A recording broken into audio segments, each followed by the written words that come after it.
और अगर मैं ये कहूँ कि माला बेगम की कैरियर में नायला का एक भरपूर मकाम है तो गलत नहीं होगा।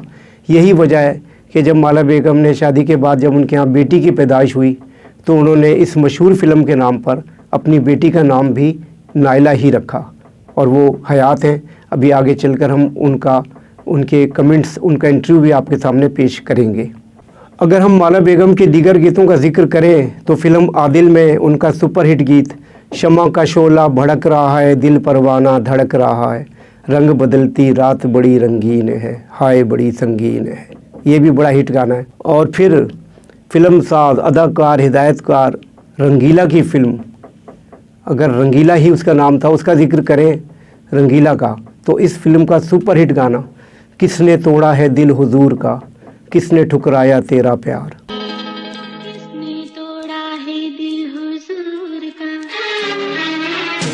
किसने तोड़ा है दिल हुजूर का, किसने ठुकराया तेरा प्यार हो। ये भी माला बेगम का एक सदाबहार गीत है। इसी तरह एक और फिल्म थी समाज, जाफ़र बुखारी की फ़िल्म समाज का मशहूर गाना जो मेहदी हसन के साथ माला बेगम की आवाज़ में रिकॉर्ड किया गया था। चलो कहीं दूर ये समाज छोड़ दें, दुनिया के रस्म व रिवाज तोड़ दें। चलो कहीं दूर ये समाज छोड़ दें, चलो कहीं दूर ये समाज छोड़ दें, दुनिया की रस्म व रिवाज तोड़ दें। ये भी बड़ा मकबूल गाना है। फिर मैंने तो प्रीत निभाई, निकला तू हर जाई, ये भी माला बेगम की आवाज़ में खूबसूरत गीत है। जी नाज़रीन, जैसा कि मैंने आपको अपने प्रोग्राम में बताया था कि आज हमारे इस प्रोग्राम में जो लीजेंड गुलकारा माला बेगम, जिनको हम खराज अकीदत पेश कर रहे हैं, आज उनकी साहिबजादी नायला जी हमारे प्रोग्राम में मौजूद हैं। एक तो हम उनका शुक्रिया अदा करते हैं। नायला जी, आपका शुक्रिया, वेलकम। और दूसरा, इन्होंने हमें वक्त दिया, तो आज हम कुछ माला जी की यादें भी ताज़ा करेंगे।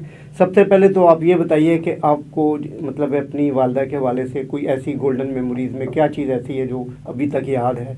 34 बरस हो गए उनके दुनिया से गए हुए उनको। बस वो बहुत बहुत अच्छी थी, बहुत मिलनसार थी। यादें तो बहुत सारी हैं जी। तो ऐसी कोई बहुत दिल से काम करती थी, बाय हार्ट उनको गाने याद होते थे। तो अपने वक्त में उन्होंने काफ़ी म्यूज़िक डायरेक्टर्स वगैरह के साथ काम किया। मैं ज़्यादातर इतना पास नहीं होती थी, मतलब कि थोड़ा अपने स्टडी में बिज़ी रहती थी, तो बस उनको यही ऑब्ज़र्व करती रहती थी कि वो काम कर रही हैं और लोगों के साथ बड़े इखलाक से पेश आती थी।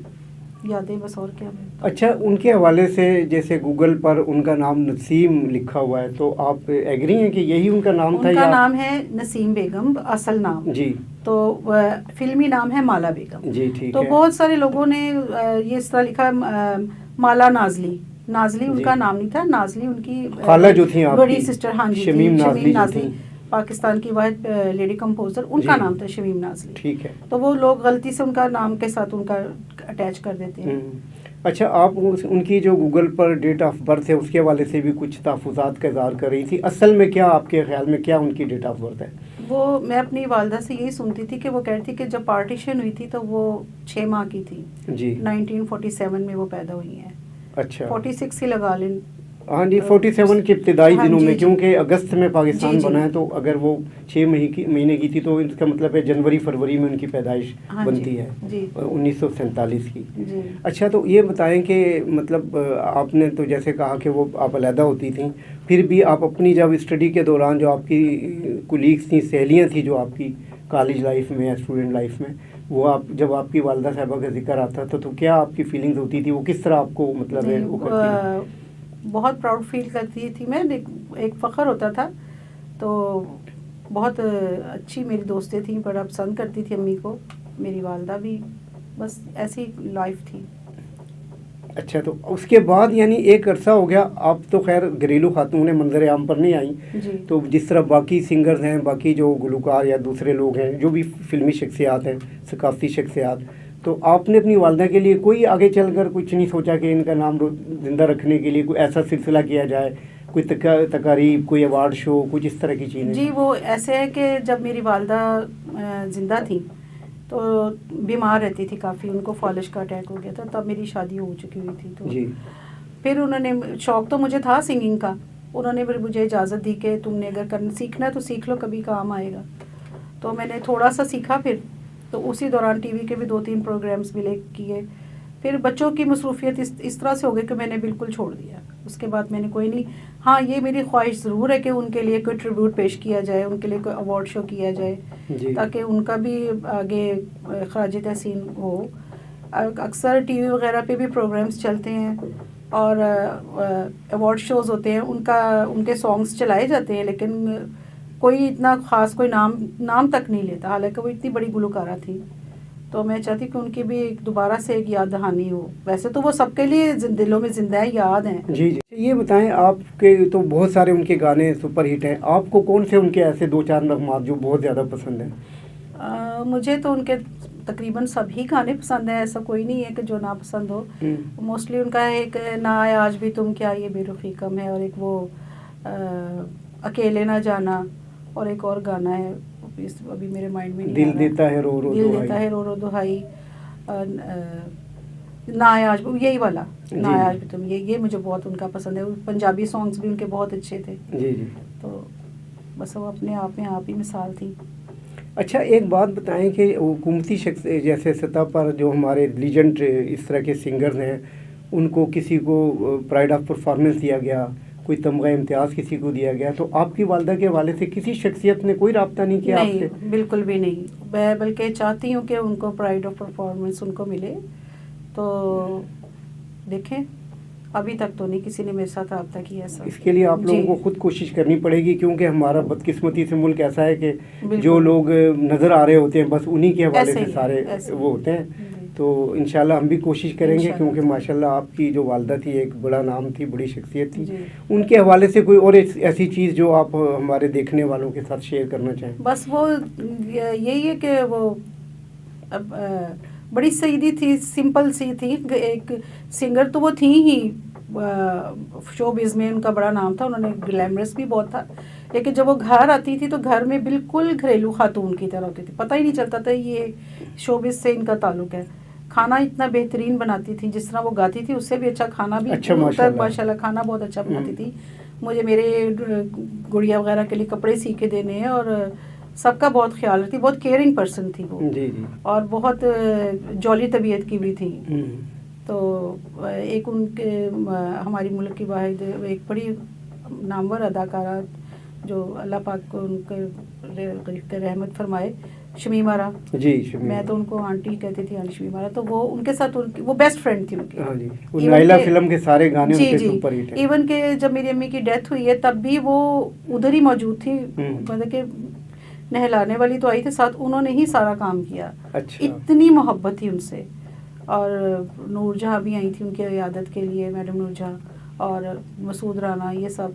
तो खैर मैं तो इन्हीं के ये जो पुराने हैं उनके गोदों में भी खेली हूँ, सब देखा है मैंने। साहब के साथ जो है ना, आपकी अम्मी के बहुत ज़्यादा हिट गाने, और जो हैदराबाद में अहमद रुश्ती फ़ैन क्लब है उसके चेयरमैन है असदुल्ला कुरैशी, वो जिस तरह अहमद रुश्ती साहब को खराज अकीदत पेश करते हैं, इसी तरह वो माला बेगम के हवाले से भी बड़ी सुनहरी यादें हैं। और वो ईद के बाद उनका कोई प्रोग्राम भी है हैदराबाद में, अगर आपको इन्विटेशन आए तो आपकी क्या राय होगी उस हवाले से? इंशाअल्लाह ताला ज़रूर मैं पूरी कोशिश करूँगी कि मैं शिरकत करूँ। मुझे तो बड़ी खुशी है इस बात की। उनके चाहने वाले अभी भी हैं, और बहुत सारे उनके फैंस हैं जो उनको लाइक करते हैं, उनके गानों को। सदाबहार उनके गाने अभी भी चलते हैं बहुत ज़्यादा। जी जी।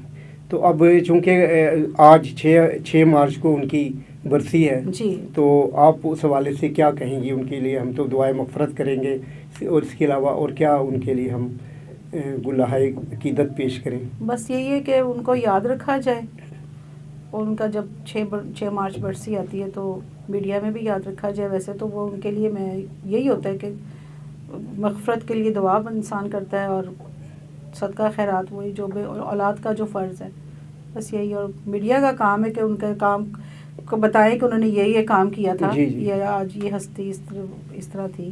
जी। बस ये नाज़रीन, ये हमारे साथ माला जी की साहिबजादी इकलौती इनकी ये औलाद हैं नायला जी। ये इन्होंने आज यहाँ पर हमारे प्रोग्राम में शिरकत भी की, अपनी वालदा के हवाले से कुछ बातें भी की।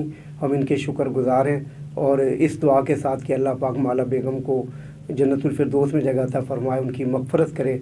और जितने भी हम उनके चाहने वाले म्यूज़िक लवर्स हैं उनकी आवाज़ के, तो हम उनका नाम ज़िंदा रखने के लिए जो भी कोशिशें कर सकते हैं वो जारी रखेंगे। ख़ुद मेरी तरफ से मेरा इरादा है कि ईद के बाद में माला बेगम को ट्रिब्यूट पेश करने के लिए लाहौर में एक बड़ा प्रोग्राम करूँगा और उसमें नायला जी भी हमारे साथ होंगी इंशाल्लाह। तो उसके बाद इंशाल्लाह हम आपसे मज़ीद गुफ्तगू करेंगे। बहुत शुक्रिया आप लोगों का, थैंक यू जी। जी, इसी तरह एक और फ़िल्म थी आशियाना, उसका एक खूबसूरत गीत जा रे बेदर्दी तूने हमें कहीं का ना छोड़ा। गर्ज़ ये कि माला बेगम की आवाज़ में बेशुमार नग़मात सुपर हिट हैं। इसी तरह उनकी आवाज़ में एक खूबसूरत नात रिकॉर्ड की गई थी जिसे फ़िल्म ईद मुबारक में शामिल किया गया था। ज़ेबा बेगम पर यह अक्सबंद की गई थी, रहम करो या शाहिद आलम सल्लल्लाहु अलैहि वसल्लम। ये खूबसूरत सी नग़मात जिसके लिखारी फ़याज़ हाशमी थे, उन्होंने इस नात को तहरीर किया था और ये नात भी आज तक मकबूल आम है। माला बेगम, जैसा कि मैंने बताया कि 6 मार्च 1990 को लाहौर में इंतकाल कर गई थी और उन्हें मियानी साहब कब्रिस्तान में सुपर्द खाक किया गया था। इसी कब्रिस्तान में उनकी बड़ी बहन शमीम नाज़ली साहिबा, वो भी वहीं पे उनकी भी तदफीन की गई थी। आज माला बेगम को इस दुनिया से रुखसत हुए 34 बरस का तवील अरसा गुज़र चुका है, लेकिन उनके नग़मात की मकबूलियत में कोई कमी नहीं आई। आज भी वो सदाबहार हैं और म्यूज़िक से जो लोग प्यार करते हैं, म्यूज़िक लवर्स लोग जो हैं, वो आज भी माला बेगम के खूबसूरत गीतों को सुनकर उन्हें ख़राज अक़ीदत पेश करते हैं। हम भी अपने चैनल गुलकारियाँ की जानिब से आज 6 मार्च को नामवर गुलकारा माला बेगम को ख़राज अक़ीदत पेश कर रहे हैं। अल्लाह पाक उनकी मग़फ़िरत फ़रमाए और उन्हें बुलंद दर्जात अता फ़रमाए। इसके साथ ही अपने मेज़बान AR गुल को इजाज़त दीजिए। अल्लाह निगहबान।